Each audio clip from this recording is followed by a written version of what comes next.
अगर आपको recurrent abortions है या रिकरेंट आईवीएफ फेलियर्स है, मतलब 2 बार से ज्यादा बायोकेमिकल प्रेगनेंसी, 2 बार से ज्यादा अबॉर्शन या 2 बार से ज्यादा टॉप क्वालिटी एम्ब्रियोज अगर इम्प्लांटेशन फेल हुए हैं, तो बहुत सारे सेंटर्स आपको KIR और HLA-C टेस्टिंग करवाएंगे। अभी ज्यादातर करके इसका कॉन्सेप्ट लोगों को पता ही नहीं है, पर तो भी टेस्टिंग करवाएंगे। ये टेस्टिंग महंगा है। अगर आप तकरीबन कॉस्ट एस्टिमेट निकालेंगे इस चीज का, तो अराउंड 16 से 25,000 रुपीज के बीच में का ये टेस्ट है। तो पेशेंट लोग के लिए बहुत महंगा टेस्ट है। अब साइमल्टेनियसली एज अ पेशेंट आपको जानना क्या है कि ये करते क्यों है भाई, ठीक है। याद रखिए, ये रहता है एम्ब्रियो, ओके, इसको बोलते हैं ब्लास्टोसिस्ट एम्ब्रियो। जब ये इंप्लांट होने को रहता है, तब ये एक चीज एक्सप्रेस करता है जिसको बोलते हैं HLA-C। ये एम्ब्रियो किससे बनता है बाबा? एम्ब्रियो बनता है 50% मदर से, 50% फादर से। तो ये जो C का जो पार्ट है ना, या मदर फादर बराबर, और C के अंदर 2 लोकस रहते हैं, लोकस 1 एंड लोकस 2।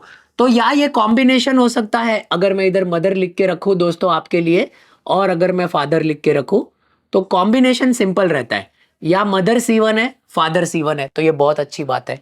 या मदर में C2 है या फादर में C2 है, या मदर में C1 है, फादर में C2 है, या मदर में C2 है या फादर में C1 है। तो इन 4 में से कोई एक ही कॉम्बिनेशन दोस्तों इसमें पॉसिबल है। याद रखना है ये बात, सिंपल अंडरस्टैंडिंग के लिए।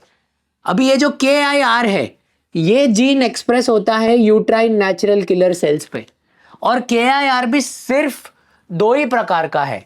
तो या ये हो सकता है KIR AA, या ये हो सकता है AB, या ये हो सकता है BA, या ये हो सकता है BB। बस अपने को इससे ज्यादा एज अ पेशेंट कुछ याद नहीं रखना है।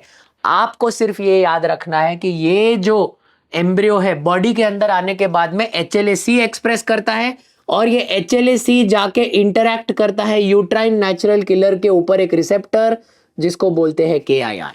बस इसका कॉन्सेप्ट, जो इंटरनल कॉन्सेप्ट है, ये पेशेंट को नहीं समझना है। पेशेंट को सिर्फ 2 चीज याद रखनी है।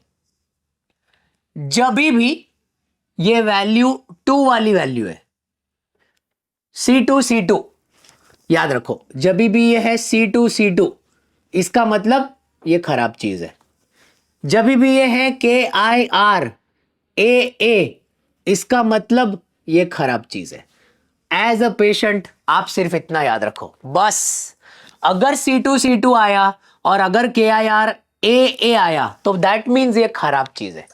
इसके ऊपर का जो कॉन्सेप्ट है, खराब क्यों है, क्यों मेरे में ये हुआ, ये होने से मेरे को क्या नुकसान होगा, याद रखिए ये combination C2 and KIR AA सबसे ज्यादा खतरनाक कॉम्बिनेशन है, जिसके वजह से आपको बार बार अबॉर्शन हो सकते हैं, आपको IVF फेल्यूर हो सकता है बार बार, और आपको बार बार बायोकेमिकल प्रेगनेंसी हो सकती है। बस इससे ऊपर अगर आप जानना चाहे तो डेफिनेटली हमारे जैसे कोई रिप्रोडक्टिव इम्यूनोलॉजिस्ट के साथ में आप बात कर सकते हैं। बट एज अ पेशेंट आपको सिर्फ ये याद रखना है, C2 मतलब खराब, KIR AA इसका मतलब खराब। इसके ऊपर के पैरामीटर्स पे ट्रीटमेंट क्या देनी है, ये ट्रीटमेंट हम डिसाइड करते हैं बेस्ड ऑन एक्सप्रेशन। ओके, तो ये बहुत डिटेल का सब्जेक्ट है। ये ज्यादातर करके फर्टिलिटी स्पेशलिस्ट, ज्यादातर करके गायनेकोलॉजिस्ट लोगों को भी पता नहीं रहता है, पर क्योंकि आजकल हम देखते हैं ये टेस्ट बहुत कॉमन है, इसके लिए मैंने ये वीडियो बनाया ताकि आप सभी को इसका एक बेसिक अंडरस्टैंडिंग मिल सके।